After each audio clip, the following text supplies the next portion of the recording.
नमस्कार, मैं मुकेश कुमार स्वागत करता हूं द हंटर तक में। आज हम बात करेंगे, अगर आप भारत में प्रोटेस्ट करते हैं तो देशद्रोही बोल दिए जाते हैं, और वहीं दूसरी तरफ पेपर लीक हो जाए तो जांच चल रही है ऐसा कहकर मामला को ठंडा कर दिया जाता है।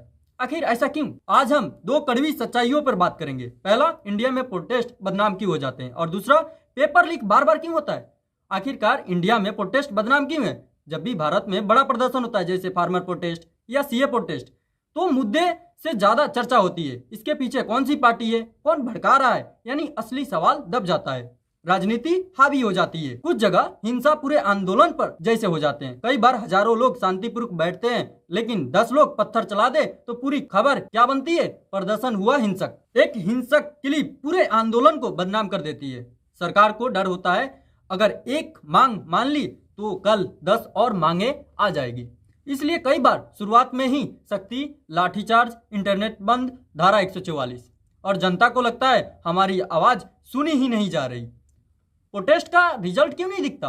क्योंकि कई बार मांगे स्पष्ट नहीं होती, लीडरशिप बिखरी होती है, लंबी रणनीति नहीं होती, और फिर मामला कोर्ट में चला जाता है और सालों अटका रहता है। तो लोगों के मन में बैठ गया है प्रोटेस्ट से कुछ नहीं होता। लेकिन सच ये भी है, अगर इतिहास उठाकर देखें तो कई बदलाव आंदोलन से ही आए हैं।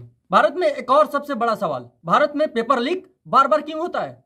आज हम बात करेंगे उस दर्द की जो करोड़ों युवाओं को सीधे चोट करता है।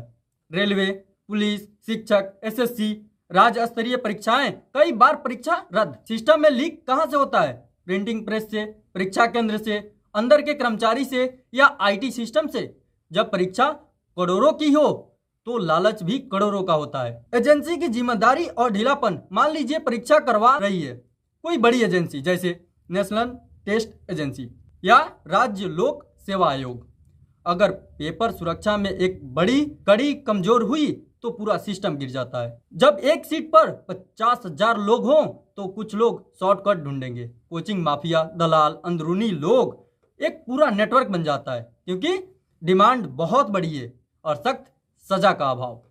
कई बार आरोपी पकड़े जाते हैं, लेकिन केस सालों चलते हैं। डर तब पैदा होता है जब सजा जल्दी और कड़ी हो। प्रोटेस्ट बदनाम क्यों होते हैं? और इन दोनों का कॉम्बिनेशन, क्योंकि जनता का भरोसा सिस्टम से कमजोर हो चुका है। पेपर लीक क्यों होता है? क्योंकि सिस्टम में जवाबदेही कमजोर है, यानी असली समस्या ट्रस्ट डिफिसिट है। भारत में प्रोटेस्ट इसलिए बदनाम है क्योंकि हम मुद्दों से ज्यादा मंशा पर शक करते हैं, और पेपर लीक इसलिए बार बार होता है क्योंकि सिस्टम में डर कम और लालच ज्यादा है। जब तक पारदर्शिता, जवाबदेही और सख्त कार्रवाई नहीं होगी, युवा गुस्से में रहेंगे और सड़कें बोलती रहेगी, और ये बार बार समस्याएं पेपर लीक की और प्रोटेस्ट की होती रहेगी, जिसकी कोई अच्छे परिणाम नहीं निकल सकते।